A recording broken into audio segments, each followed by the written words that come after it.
It starts with the champagne. It's always something expensive and celebratory that marks the beginning of the end. In this case, it was a bottle of Dom Perignon, vintage 2008, the kind my father, Richard, buys to impress people who already know he's rich but need a constant, fizzing reminder. The bubbles tickled my nose as I took a polite sip, the crystal flute cold against my fingers. Around me, the ballroom of the Atherton Grand Hotel was a sea of forced smiles and expensive perfume. It was my grandfather Arthur's 80th birthday, a milestone that demanded a performance of familial harmony we hadn't genuinely possessed in decades. I'm Barbara. To my family, I am the human equivalent of a flickering fluorescent light, annoying, unreliable, and best ignored until you desperately need to see something in the dark. I'm the scapegoat, the designated failure, the one whose name gets tossed into the center of any crisis like a sacrificial offering. My brother Leo's gambling problem. That was my fault for not building him a better budget app. My sister Serena's marriage crumbling into a pile of infidelity and recriminations. My fault for being a bad influence, too independent and career-focused, which apparently made her husband feel insecure. It never made sense, but it didn't have to. The blame was a garment, and I was the mannequin they dressed it on every season. They thought my job was a joke. I'm a senior cybersecurity analyst for a global financial technology firm. I build digital fortresses and hunt ghosts in the machine. To them, I do something with computers, a vaguely disappointing trade, like being a professional bowler. They couldn't even articulate my job title. It was just my useless IT thing. But that useless IT thing gave me the keys to their kingdom. For nearly a decade, I had been their unwilling digital janitor.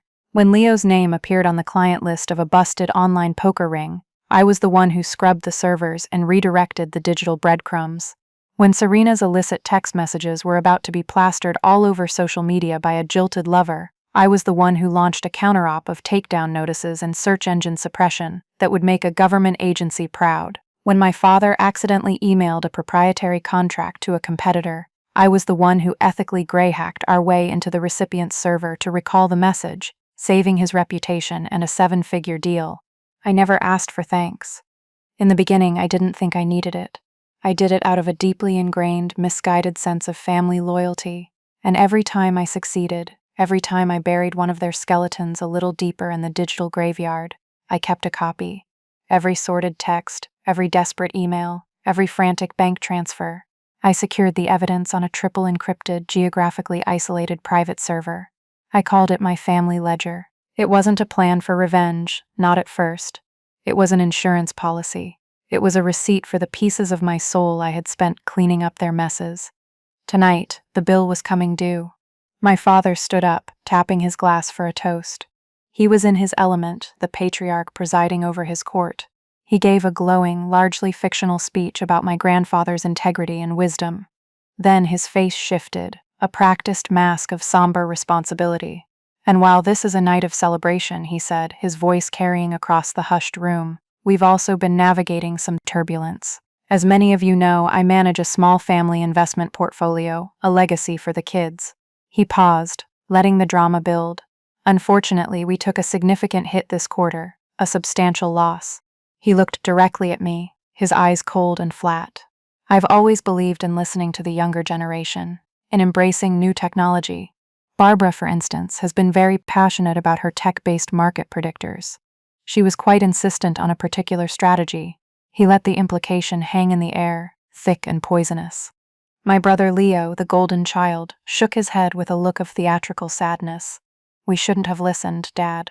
She's just not wired for this kind of pressure. She gets distracted. Serena, ever the victim, chimed in, her voice trembling slightly. I just hope we can recover.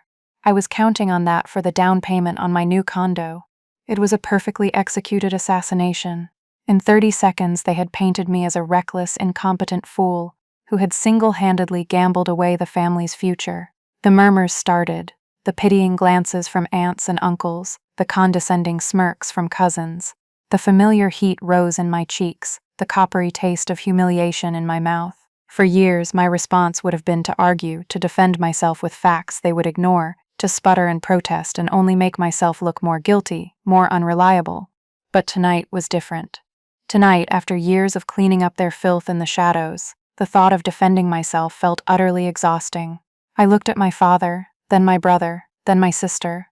I saw their perfect, synchronized performance of betrayal, and something inside me, a tightly wound coil of resentment I had been compressing for a decade, finally, quietly, snapped. I didn't argue. I didn't raise my voice. I didn't even change my expression.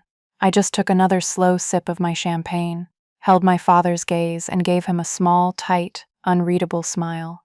Then, with my free hand, I reached into my clutch, and my fingers found the cool, smooth surface of the small remote I had brought with me. It wasn't about revenge, not until that very second. Now, it was about a reckoning. They had just blamed me for a crisis, and for the first time in my life, I was going to create a real one. I didn't storm out. I glided. I placed my half-full flute of champagne on a passing waiter's tray, nodded serenely to a bewildered-looking great-aunt, and walked out of the Atherton Grand's ballroom without a single backward glance. The heavy oak doors muffled the party's noise, sealing me into the relative quiet of the marble-floored hallway. The silence was a balm. The walk to the valet stand felt 1,000 miles long, each step an act of severing a tie. The cool night air hit my face, a stark contrast to the suffocating warmth of the ballroom, and it felt like my first breath after being held underwater for too long. The drive back to my apartment was an automated process. My body knew the way, but my mind was a maelstrom. It wasn't the accusation itself that had broken me. It was the sheer, breathtaking artistry of it, the way they had collaborated, a wolf pack turning on one of its own for the sport of it, all while under the glittering chandeliers of a 5-star hotel. They hadn't just thrown me under the bus, they had designed, built, and polished the bus, then sold tickets to the event. My apartment, when I finally let myself in, was my sanctuary and my prison. It was a minimalist space, clean lines, neutral colors, technology seamlessly integrated into every surface. It was a reflection of my mind, orderly on the surface, with a universe of chaotic data churning just beneath. I dropped my clutch and the remote on the granite countertop, the clatter echoing in the silence. For a moment, I just stood there, my back against the door, and let the full weight of a decade of being their janitor crush me. The composure I had maintained at the party crumbled. A dry, ragged sob escaped my lips, then another. It wasn't a cry of sadness, but of rage, a deep, tectonic anger that had been building pressure along a fault line in my soul for years. They called me unreliable. The irony was so bitter it could curdle milk. My entire adult life had been a masterclass in reliability, just not for myself. It was for them. My mind, unbidden, began to play the highlight reel of my servitude, the ghosts of crises past rising up to haunt me. It started with Leo. It almost always started with Leo. I was 24, fresh out of my master's program, just starting to make a name for myself at work. The call came at 3 a.m. He was sobbing, incoherent. He'd gotten in deep with an offshore sports betting site, chasing losses with bigger and bigger bets. He owed them a sum of money that made my blood run cold, and they were the kind of people who didn't send polite invoices. He was terrified. He said they had his information, his address, everything. "You have to help me, Barb," he'd pleaded, his voice a pathetic whine. "You do that computer stuff. You can make it go away, please." Making it go away was a week of sleepless nights and caffeine-fueled anxiety. It involved spoofing IP addresses, launching a denial-of-service attack on the shady website's payment portal to create a window of confusion, and then carefully, painstakingly threading a needle through their sloppy back-end database to alter the records. I had to become a criminal to save him from his. The most sickening part was covering the immediate 5-figure payment he had to make to stop the threats. I drained my savings, the money I had been meticulously putting away for a down payment on a place of my own. I transferred it to him through a series of cryptocurrency tumblers so it couldn't be traced back to me, a precaution that felt absurdly professional for a family bailout. His thanks? A mumbled, "I owe you one," before he immediately asked my father for a loan to fund a new business idea, which was just a cover to replenish his gambling funds. Dad gave it to him without a second thought. Leo, the golden boy, could do no wrong. He just had bad luck. Then there was Serena, my older sister, the family princess. Her life was a carefully curated Instagram feed of brunch spots, boutique shopping, and romantic getaways with her handsome, wealthy husband, Mark. Theirs was the perfect marriage, a testament to the family's good breeding, until it wasn't. Serena, bored and craving drama, had started an affair with a trainer at her ridiculously expensive gym. She was careless. She sent him photos, She wrote things in text messages that were so explicit, so damning, that they constituted a signed confession. The affair ended, as they do, badly.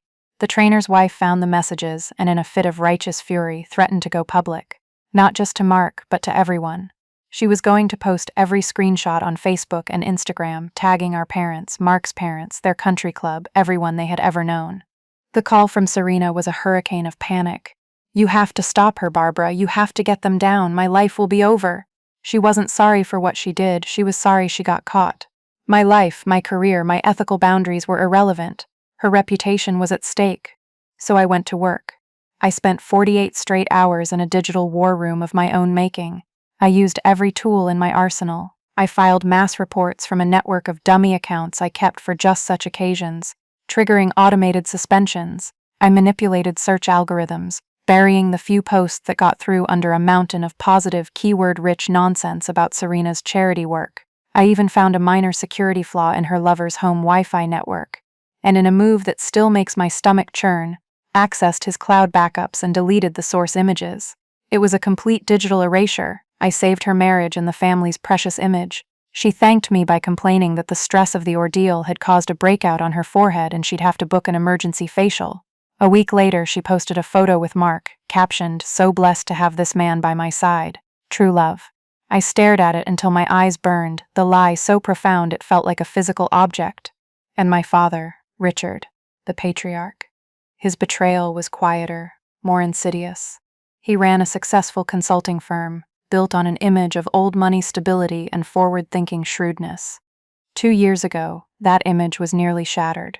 In a moment of monumental carelessness, he'd attached the wrong file to an email.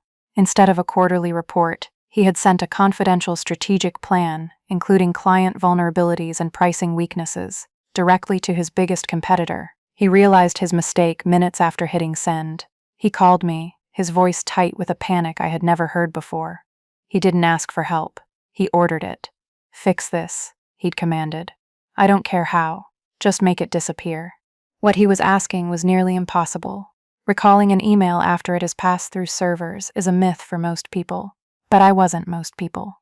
I knew the architecture of the systems the competitor used. I knew the back doors.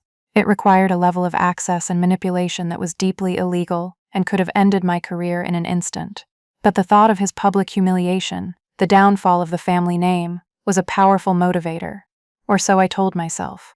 I did it. I breached their firewall, navigated their server structure, and executed a kill command on the specific data packet of that email. It was gone. He was safe. He never asked for the details. The next day, he patted me on the shoulder at a family dinner and said, with a condescending chuckle, "See, Eleanor? I told you her little computer hobby would be useful one day." He said it to my mother, not to me. It wasn't a thank you. It was a validation of his own foresight. I was not a person. I was a tool he had astutely kept in his shed. The memories swirled, each one a fresh wave of acid in my gut. I had been their ghost, their cleaner, their digital guardian angel. And my reward was to be publicly branded as incompetent and irresponsible, the very things I had saved them from, time and time again. My phone, which I had placed on the counter, buzzed. I glanced at the screen. It was a text from my mother, Eleanor, the matriarch of manipulation. "Barbara, this is unacceptable. You have deeply embarrassed your grandfather and your father. Whatever issue you think you have, you need to put it aside for the good of the family. Come back to the party and apologize to Richard immediately. We can't have this drama ruining Arthur's night." Reading it, something in me went perfectly, terrifyingly still. The rage, the hurt, the years of simmering resentment, it all coalesced into a single point of cold, crystalline clarity. It was the phrase, "the good of the family." That phrase was the anesthetic they used every time they performed surgery on my life. It meant their good, their comfort, their reputation. It never ever included me. My eyes drifted from the phone to my workstation in the corner of the room. 3 large monitors sat dark and silent, a sleeping giant. On the main screen, visible even when off, was a single desktop icon, a stylized graphic of a balance scale. The file was named the Richardson Family Ledger. I had built it as a shield, a defense mechanism, a private record of the truth, just in case I ever started to believe their version of reality. But standing there, In the ruins of my last shred of familial loyalty, I realized its true purpose. A ledger isn't just for recording debts, it's for settling accounts. My fingers, no longer shaking, moved with purpose. I sat down in my chair, the leather cool against my skin. I woke the monitors. The screens bathed my face in a soft blue light. It wasn't about revenge. I had told myself for years. It was about preservation, but as I read my mother's text again, the absolute, stunning lack of empathy, the immediate, reflexive command to shoulder the blame for their sins, I knew I had been lying to myself. It wasn't about revenge. Until now. The decision to weaponize the ledger wasn't born in a flash of anger. It was the final, logical step in a process I had unknowingly started a decade ago. This wasn't a plan of passion. It was the execution of a contingency. The creation of the ledger had been my secret act of rebellion, my only way of staying sane in a world where my reality was constantly denied. It began simply, after I'd saved Leo from the loan sharks. I felt used, contaminated. I needed to write it down to create an objective record that what happened was real. So I opened a simple, password-protected text file. I documented the date, the time, the amount, the frantic tenor of his voice. I saved a copy of the single, pathetic THX text he sent me a week later. It felt good. It felt real. When Serena's marital crisis hit, I added a new chapter. I didn't just document the event, I started archiving the evidence. The screenshots she sent me of the other wife's threats, the call logs, a recording of her panicked voicemail. The simple text file became a folder, then a series of nested, encrypted folders on a backup drive. I was a digital archivist of my own exploitation. The incident with my father was the turning point. When he called my career a hobby after I'd committed what amounted to a federal crime to save him, I realized this wasn't just a series of isolated family emergencies. This was a pattern. This was the system. I was the system's janitor, and they were never going to promote me. That night, I made a purchase. Using a combination of a VPN, the Tor browser, and a tumbling service for my cryptocurrency, I leased a dedicated server from a high-security hosting company in Switzerland. They prided themselves on their privacy laws and their no-questions-asked policy. My useless IT job wasn't just help desk support. I was a white-hat hacker, a digital architect. My specialty was penetration testing and data forensics. I was paid a ridiculous amount of money to think like a criminal, to find the weaknesses in a system before the real criminals did. For my family, I simply reversed the process. I had set up their entire digital lives.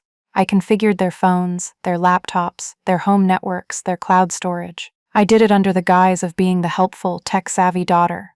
"Oh, let me set up your photo backup, Mom. Dad, you should really let me install this better security software on your laptop. Serena, just give me your iCloud password. It'll be easier if I just fix it." They gave me the keys, all of them. And with those keys, I built a silent, invisible data pipeline. A custom script I wrote, running benignly in the background of their devices, would scan for keywords, names, financial terms, phrases of panic, and automatically copy the relevant data to a secure, temporary holding folder.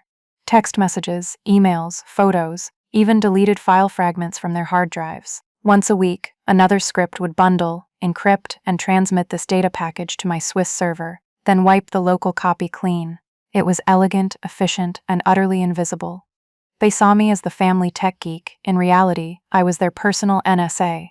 This growing archive became the family ledger. It wasn't just a collection of their sins, it was a meticulously cross-referenced database. I tagged every entry.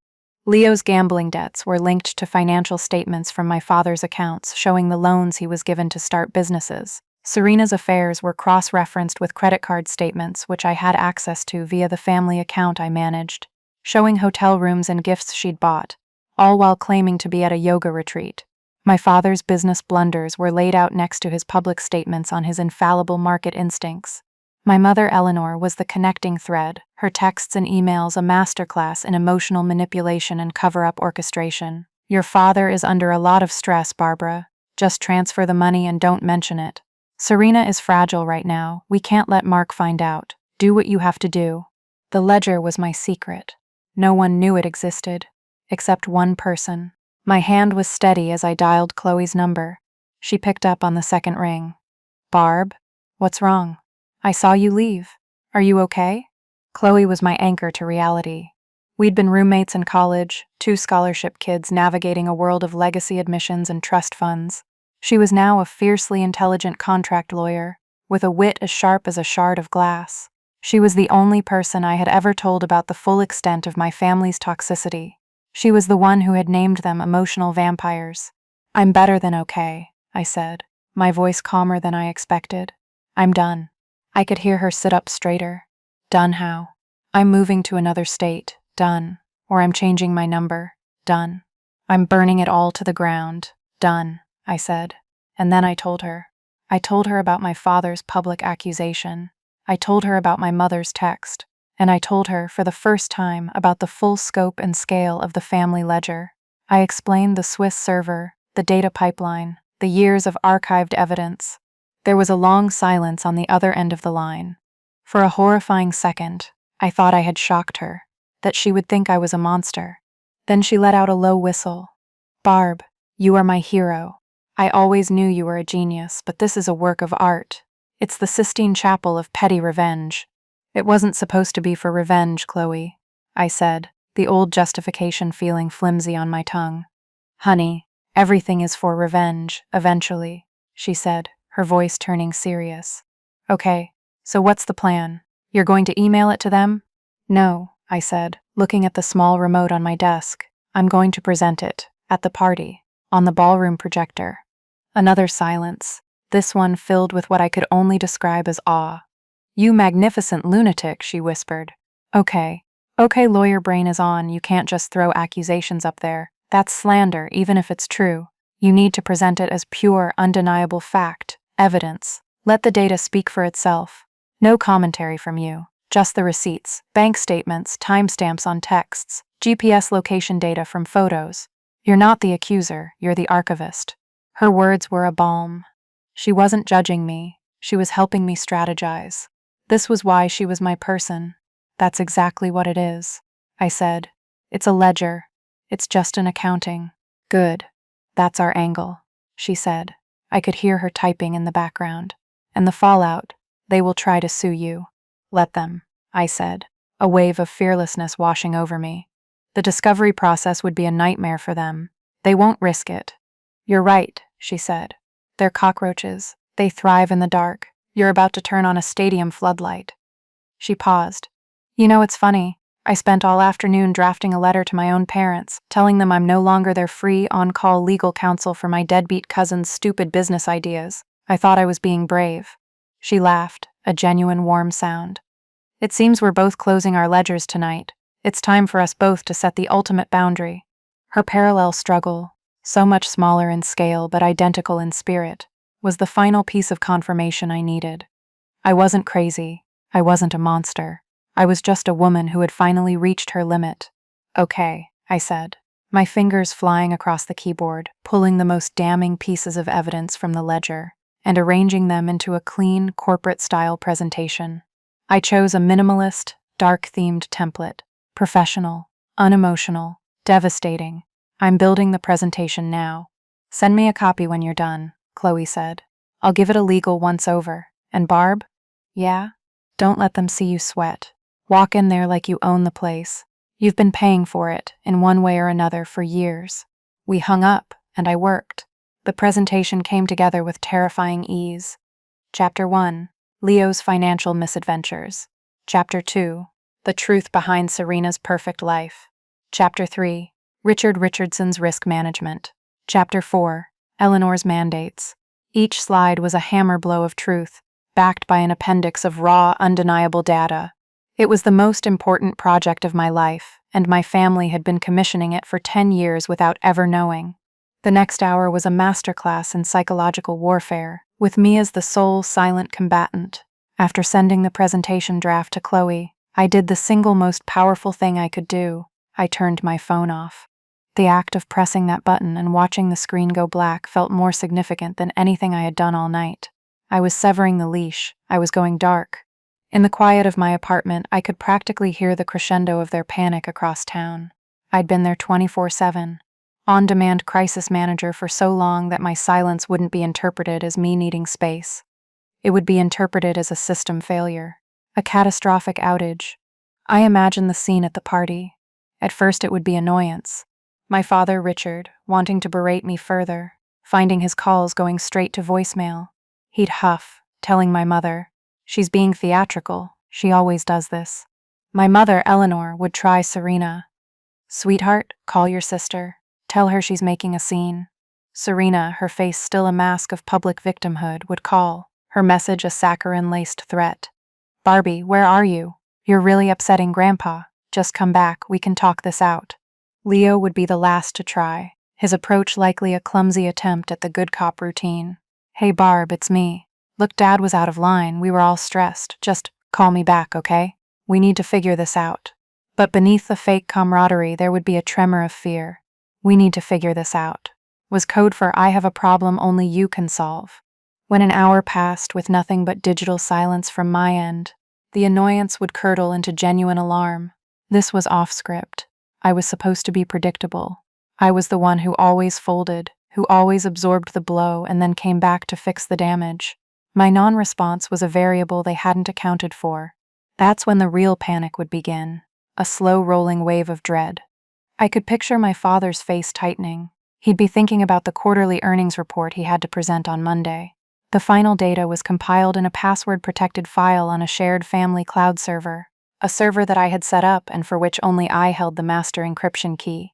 He had a copy, of course, but it was an older version. The final, polished version with the favorable projections he'd massaged into it, that was locked in my digital vault. He couldn't look weak in front of his board. He needed that file. Serena's panic would be more personal. I knew for a fact that the jilted wife of her new affair, yes, there was a new one, had started sniffing around again. She'd sent Serena a message just yesterday. "I know what you're doing, and I know a good divorce lawyer." Serena's immediate response had been to forward it to me with the text, "Handle this." Now, with me incommunicado, the digital firewall I represented was gone. She was exposed, her carefully constructed world of lies vulnerable to a single, well-aimed social media post. And Leo. Oh, Leo. His emergencies were always the most acute. He lived his life on a financial knife's edge. A quick check of my monitoring software before I left the party had shown me he'd taken another huge loss on a volatile crypto coin. His broker had almost certainly issued a margin call. He needed a significant cash infusion by morning, or his positions would be liquidated, exposing the fact that he was using company seed money, money from our father's firm, as collateral. He needed a fast, untraceable transfer. He needed me, his personal ghost bank.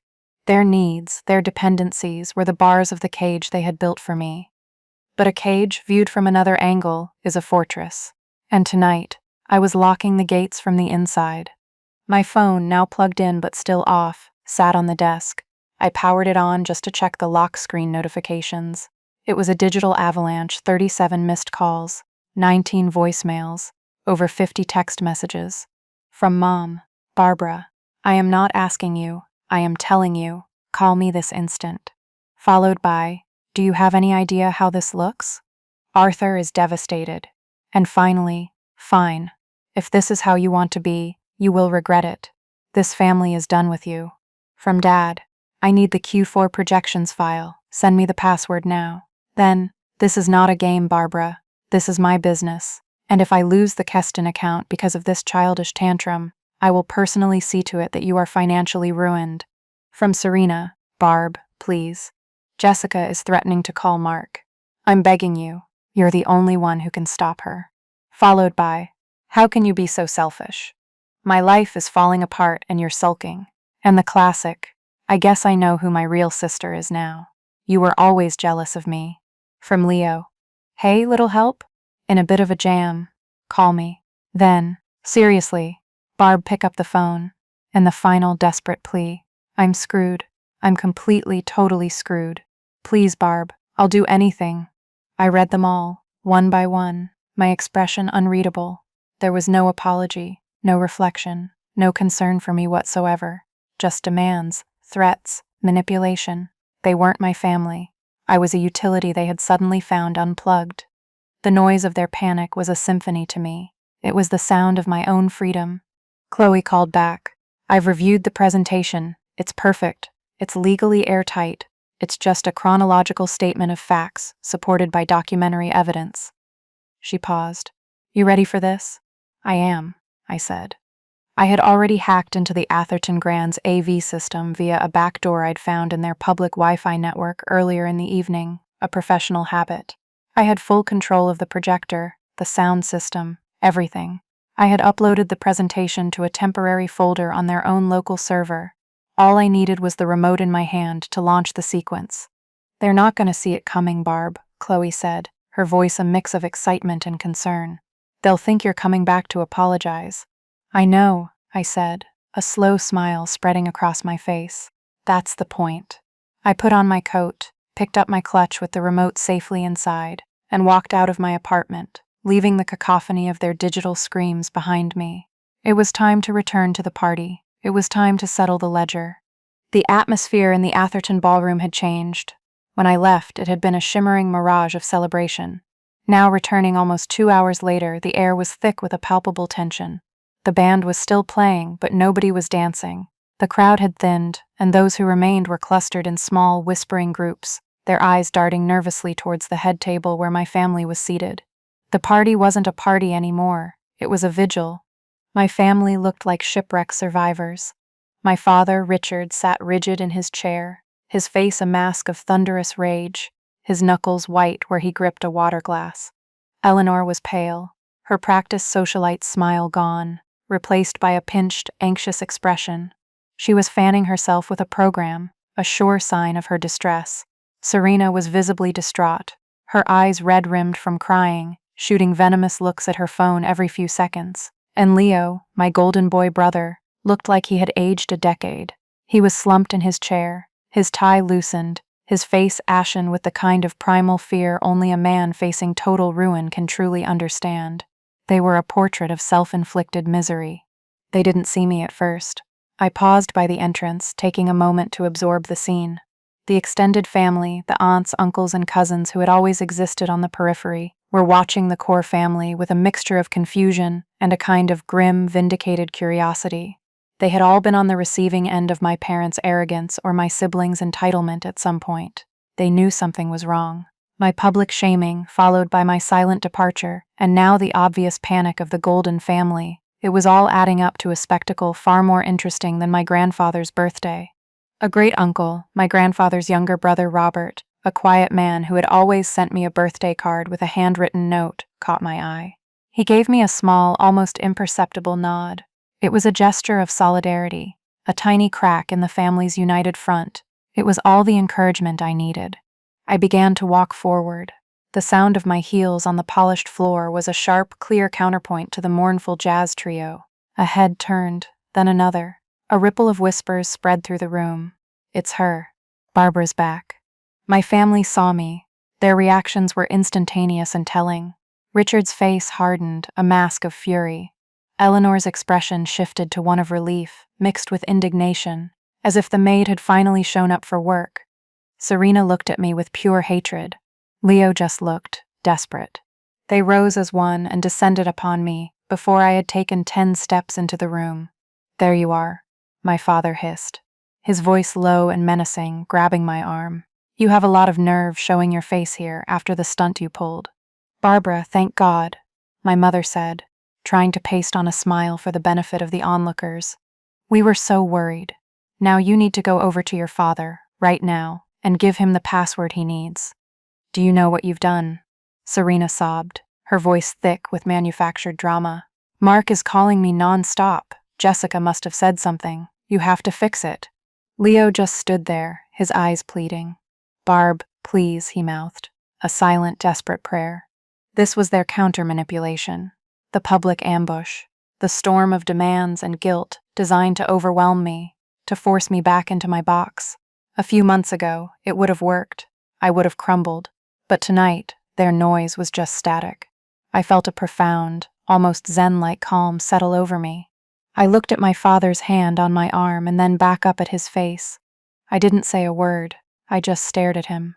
I held his gaze until he, the great patriarch, became visibly uncomfortable and dropped his hand as if it had been burned. I turned to my mother. "Don't worry, Mother," I said, my voice clear and steady, loud enough for the nearest tables to hear. "I'm not here to cause a scene. I'm here to clear things up." I bypassed them, leaving them standing there in a stunned, confused huddle. I walked directly to the small stage where the band was finishing a melancholy number. The band leader, seeing my determined approach, trailed off, and a hush fell over the room.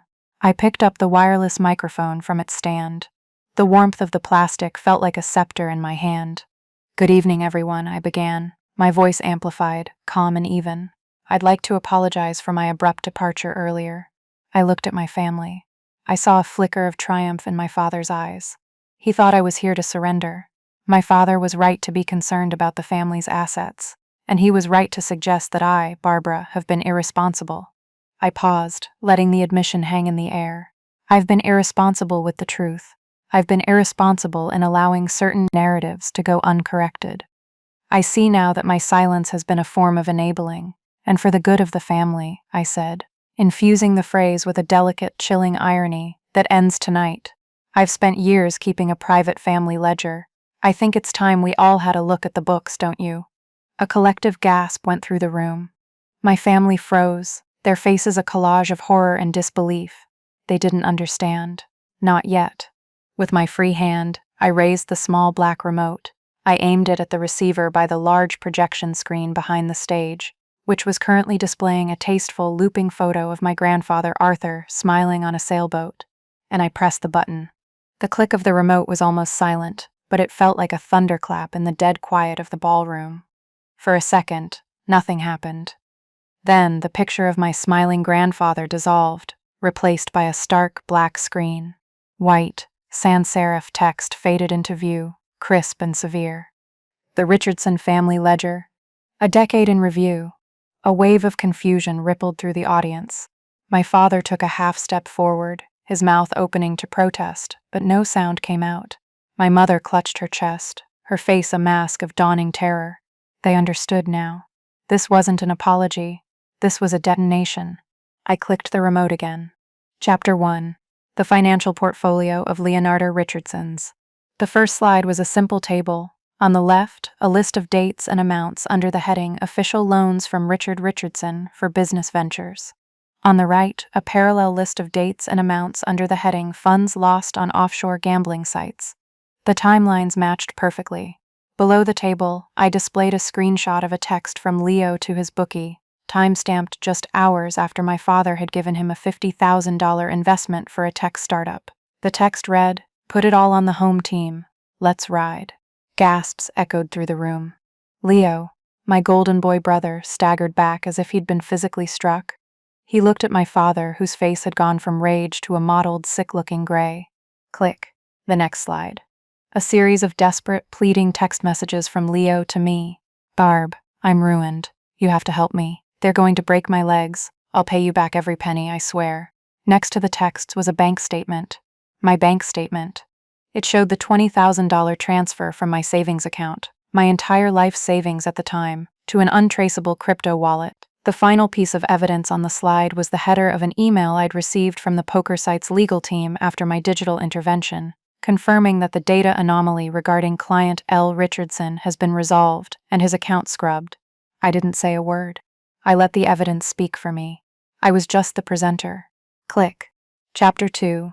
The Sanctity of Serena Richardson Hale's Marriage. Serena let out a choked sob. The slide displayed a collage of screenshots. Texts to her first lover, the gym trainer. Explicit, damning, undeniable. Next to it, a photo of the emergency facial receipt from a spa, time-stamped during the weekend she was supposed to be at a marriage counseling retreat. The spa was in a different state. The final image was a screenshot of my own work, a side-by-side comparison of a Google search for her name before and after my intervention. Before, the search was filled with the angry blog posts of the spurned wife. After, it was a pristine wall of fawning articles about her charity work that I had written and seeded myself. Her husband Mark, who was sitting at a table with his parents, stood up slowly. He stared at the screen, then at his wife, his face pale with shock and utter betrayal. He didn't shout. He just turned and walked out of the ballroom, his footsteps echoing in the silence. Serena collapsed into a chair, her wails of humiliation raw and real this time. Click. Chapter 3. The Midas Touch of Richard Richardson's.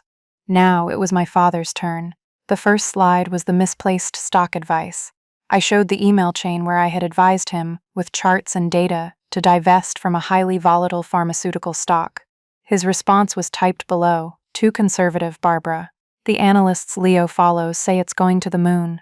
We're doubling down." The next slide was a stock chart, showing the catastrophic collapse of that exact stock 2 weeks later, juxtaposed with the steady growth of the fund I had recommended. The lie he had told the entire room, so casual and confident, was eviscerated by a single, incontrovertible slide.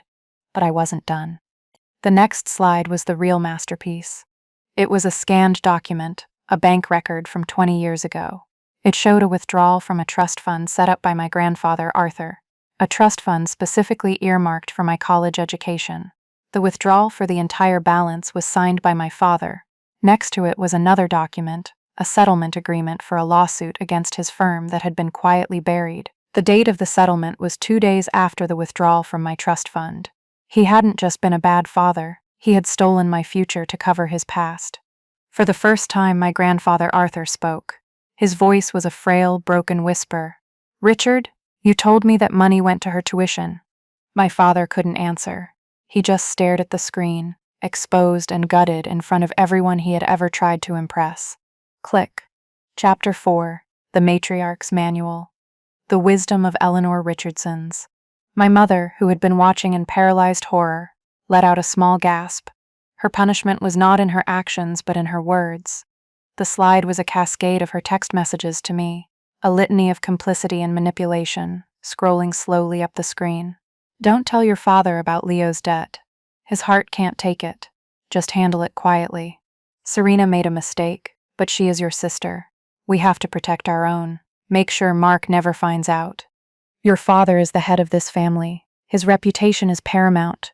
Your job is to support him, not question him." And the final damning text, the one from just a few hours ago. "We can't have this drama ruining Arthur's night. Come back and apologize to Richard immediately." The hypocrisy was suffocating. The woman who preached family unity was the chief architect of its rot, the one who demanded apologies from the innocent to protect the guilty. I clicked the remote one last time. The screen went black again. Then a final sentence appeared, hanging in the vast, silent room. "My ledger is closed. I am no longer your cleaner." I placed the microphone carefully back in its stand. I put the small remote in my clutch. The silence in the room was absolute. It was the silence of a bomb crater. Moments after the blast, no one moved, no one spoke.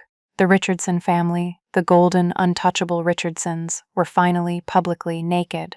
Their sins, their lies, their hypocrisy, all laid bare under the harsh, unforgiving light of a hotel projector. I turned and walked away from the stage. I walked past my family, a tableau of ruin. I walked past the shocked faces of our friends and relatives. I walked out of the ballroom, through the lobby, and into the cool, clean night air. I didn't run. My steps were measured and calm. The weight of their world, which I had carried on my shoulders for a decade, was finally gone. I was free. And in the profound, beautiful silence of my new life, the only thing I could hear was the sound of my own breathing. It's been 6 months since what my cousin now refers to as the PowerPoint apocalypse. I'm sitting on the floor of my new apartment, surrounded by boxes. It's smaller than my old place, but it feels infinitely larger. It's brighter too, with a big window that looks out over a park instead of a brick wall. Chloe is on a video call, propped up on a stack of books, a glass of wine in her hand. "So the latest dispatch from the front lines," she says, a glint of amusement in her eye. "She's become my primary source for news of the family I left behind. Your Uncle Robert officially invoked the morality clause in the family trust. Richard has been removed as a trustee. I absorb that. My father, stripped of the financial power he wielded like a weapon. And what about his firm? He's retiring early," Chloe says, making air quotes. "The board launched an internal investigation after rumors of the presentation leaked. Apparently, stealing your daughter's college fund is frowned upon in the corporate world. Who knew?" We both share a dark laugh. The fallout had been swift and total. The family became social pariahs overnight. Mark, Serena's husband, filed for divorce the next day, and his lawyers used a recording a guest had taken of the presentation as evidence in the proceedings. Serena had to sell her condo and move back in with my parents, a fate she probably considers worse than death. Leo's life completely imploded. The margin call he feared came due. And without me to create a fake loan document or transfer him ghost money, he was exposed.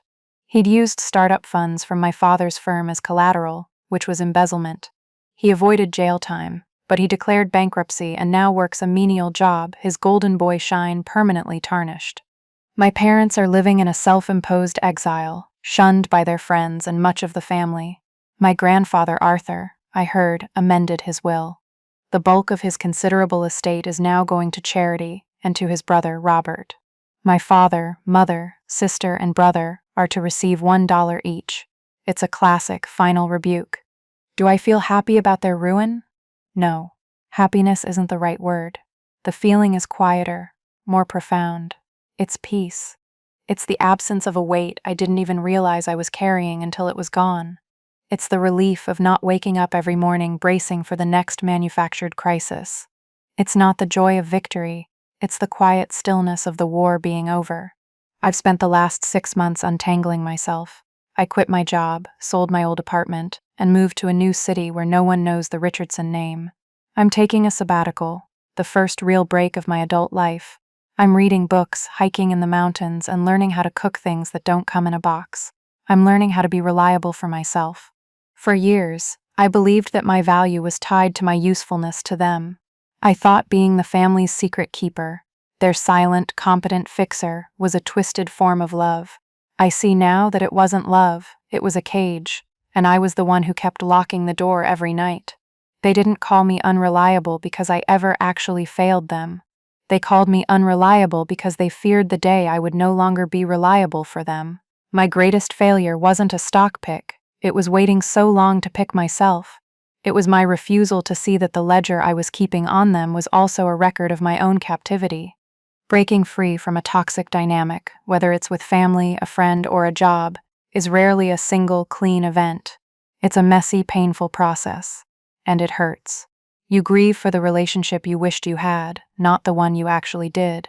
But the peace you find on the other side, that quiet space where you can finally hear your own thoughts without the noise of their needs, is worth every difficult step.